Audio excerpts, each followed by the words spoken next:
Our attention now to Arizona, and Governor Jan Brewer says they are ready for the lawsuit from the Department of Justice. Odd, though, how this thing was leaked out. Hillary Clinton, in a conversation with an Ecuador TV station, here's what she said in regard to a pending lawsuit against one of our own. President Obama has spoken out against the law because he thinks that the federal government should be determining immigration policy. And the Justice Department, under his direction, will be bringing a lawsuit against the act.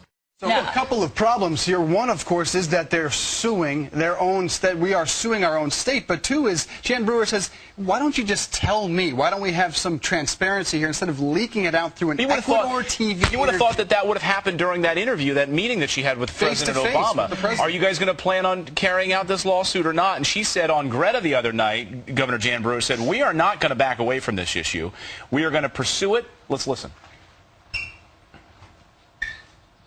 We're not going to back away from this issue. We are going to pursue it. We're going to be very aggressive, and we'll meet them in court. We will meet them in court, and we will win.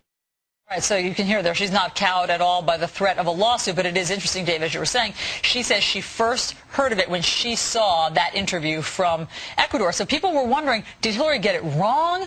Was that an intentional leak? Was she saying something that the Department of Justice didn't want her to say? So our own justice producers called the Department of Justice to confirm with their sources, and yes, in fact, they are pursuing this lawsuit. That wasn't a slip of the tongue. Yeah. Hillary Clinton didn't somehow get it wrong. And let's also remember, this law hasn't even taken effect yet, not till July 29th. Right. So this law hasn't even gone into effect yet. And you already have a number of legal challenges, not only from the federal government. So we'll see. We also are going to be speaking to a former INS agent coming up here on the show. We're going to talk to him about what this lawsuit does, how it changes the game, and where Arizona goes from here coming up. All right, there's